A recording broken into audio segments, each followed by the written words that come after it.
Em 2023, um trem saiu de Xangai às 9 horas da manhã. Às 9h47, ele já estava em Pequim. 1.318 quilômetros, 47 minutos. É como sair de São Paulo e chegar ao Rio, ida e volta, com tempo de sobra para o café da manhã. Mas isso não é o projeto que a China está escondendo. O que você vai descobrir agora é a geração seguinte, uma tecnologia que viaja mais rápido que o som, que flutua sem tocar nenhuma superfície e que os Estados Unidos tentaram desenvolver por 2 décadas com bilhões de dólares, com as mentes mais brilhantes do Vale do Silício. E falharam, em silêncio. E aqui está a pergunta que vai ficar na sua cabeça durante esse vídeo inteiro. Se essa tecnologia já existe, se já foi testada, se os números já foram registrados, por que você nunca ouviu falar dela nos grandes veículos de comunicação ocidentais? A resposta só vem no final. Fica aqui. Primeiro, o que a China permite que o mundo veja, e que já é absurdamente impressionante. A China tem hoje mais de 45 mil quilômetros de trilhos de alta velocidade, mais do que a soma de todos os outros países do planeta juntos. Em 20 anos, saíram do zero para dominar completamente essa tecnologia. Para construir tudo isso, formaram mais engenheiros ferroviários nos últimos 20 anos do que todos os países ocidentais formaram no século inteiro. O trem-bala padrão vai a 350 km/h com pontualidade de 97,8%. A Amtrak americana, no mesmo período, registrou 72% de pontualidade, indo a 150 km/h. Mas tudo isso é a vitrine. É o que a China coloca no folder para delegações estrangeiras. Porque, em paralelo, em laboratórios que não aparecem no Google Maps, engenheiros chineses desenvolviam silenciosamente algo que vai tornar o trem-bala tão obsoleto quanto a carroça. O projeto se chama T-Flight. Antes de continuar, deixa aqui embaixo o número que você acha que esse sistema consegue atingir em quilômetros por hora. Qualquer número. Porque quando eu revelar o resultado real, você vai querer saber se acertou. A tecnologia base é o maglev, levitação magnética. O veículo flutua, não toca o trilho, sem atrito, sem desgaste, sem vibração. Mas o maglev sozinho não é novidade. O Japão tem desde os anos 70. Xangai já opera uma linha comercial a 430 km/h desde 2004. O que o T-Flight fez diferente foi combinar levitação magnética com tubo de pressão reduzida, quase vácuo parcial dentro do tubo. A resistência do ar, que cresce exponencialmente com a velocidade, cai para uma fração mínima. O veículo, que já não tem atrito agora, também não tem barreira de ar. Em 2021, num trecho de teste de 2 km no deserto, o T-Flight registrou sua primeira marca pública, 623 km por hora.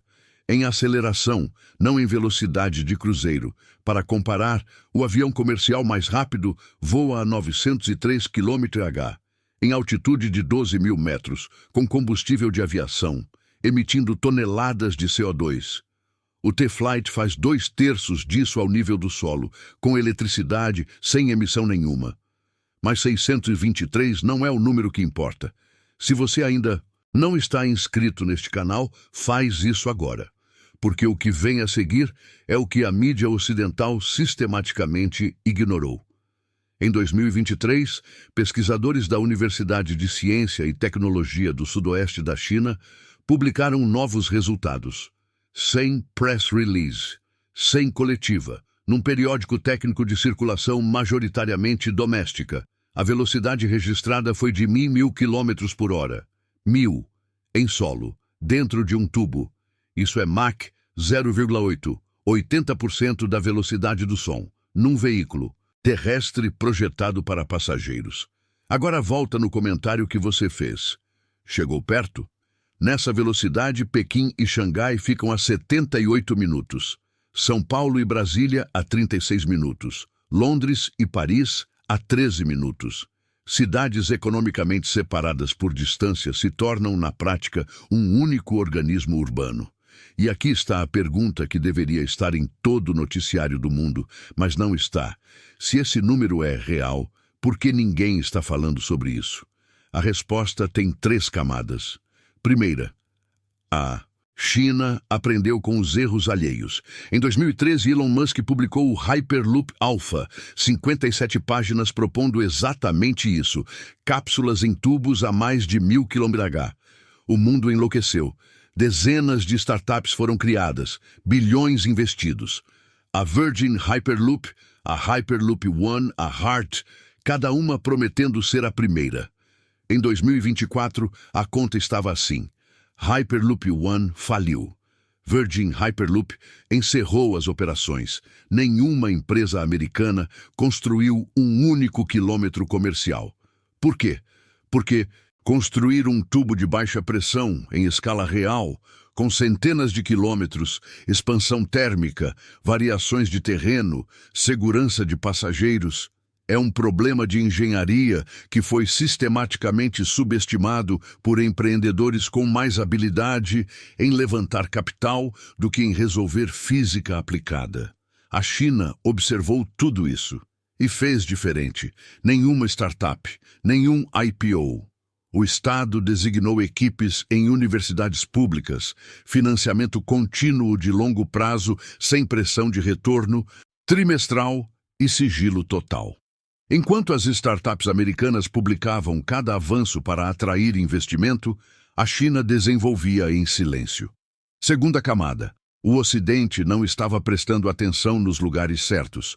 Os resultados do T-Flight foram publicados em mandarim, em periódicos acessíveis publicamente, mas a capacidade ocidental de monitorar literatura científica em mandarim é surpreendentemente limitada. Um ponto cego gigantesco. Uma tecnologia que pode redefinir a economia global foi documentada abertamente, e o Ocidente ficou olhando para o outro lado. Terceira camada, e essa é a mais perturbadora. Em 2022, uma audiência no Senado americano discutiu o avanço chinês em transporte de alta velocidade. Parte da transcrição foi liberada ao público. Numa passagem, um senador perguntou ao general responsável pela análise qual era a capacidade americana de desenvolver tecnologia equivalente. A resposta foi: senador, prefiro responder isso em sessão fechada. Sessão fechada. Sobre um trem. Isso não acontece quando um país está confortável com sua posição. Isso acontece quando a avaliação interna é tão ruim que torná-la pública seria um problema político. Isso acontece quando um país está, para usar a palavra certa, com medo. O que os americanos estão fazendo para reagir? O MIT tem pesquisa ativa em transporte hipersônico terrestre. O detalhe: o financiamento vem do Departamento de Defesa, não do Departamento de Transportes. Isso diz tudo sobre como o governo americano enquadra essa corrida internamente. Não é infraestrutura civil, é segurança nacional. Em 2021, a Lei de Infraestrutura destinou 66 bilhões para ferrovias. Parece muito, mas a maior parte foi para modernizar trilhos do século XX, trocar dormentes, atualizar sinalização. Infraestrutura do passado sendo remendada com dinheiro do presente. E em 2024 surgiu a ironia perfeita. A Hard Hyperloop, apresentada como a alternativa ocidental mais avançada, anunciou rodada de investimento com participação de capital parcialmente chinês. A alternativa ao T-Flight tem dinheiro chinês dentro. Mas aqui está o que realmente importa, o que torna essa história maior do que um debate sobre velocidade de trem. O país que dominar o transporte hipersônico terrestre vai redefinir o que significa distância econômica entre nações. Pensa no que aconteceu quando os EUAs construíram as interestaduais nos anos 50. Um projeto militar que, por acidente, transformou a economia americana. Cidades isoladas foram conectadas. Cadeias de suprimento que levavam semanas passaram a funcionar em dias. Uma classe média inteira foi criada. O T-Flight é esse salto, mas em escala civilizacional. Um sistema conectando as principais cidades da faixa e rota, da China até Moscou, Teherã, Istambul, chegando à Europa, transformaria completamente a geopolítica econômica do continente. Cidades hoje periféricas se tornariam centrais. Rotas marítimas controladas pelo Ocidente teriam uma alternativa terrestre ultra rápida, e cada estação seria um ponto de influência geopolítica construído em aço e levitação magnética. E agora, a resposta para a pergunta do início: por que a China esconde? Não é paranoia, não é estratégia militar. É mais simples e mais sofisticada ao mesmo tempo. A China não está escondendo porque tem medo de que copiem. Está controlando o ritmo da revelação porque sabe que o momento em que você anuncia uma tecnologia transformadora é tão importante quanto a tecnologia em si. Anunciar cedo cria ceticismo antes que você tenha resultados concretos.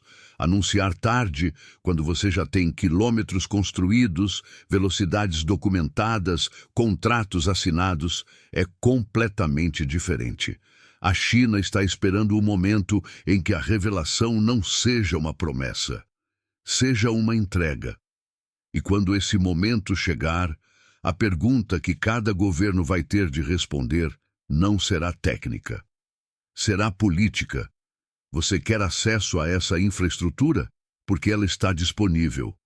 Mas tem um preço. E esse preço não necessariamente será pago em dólares.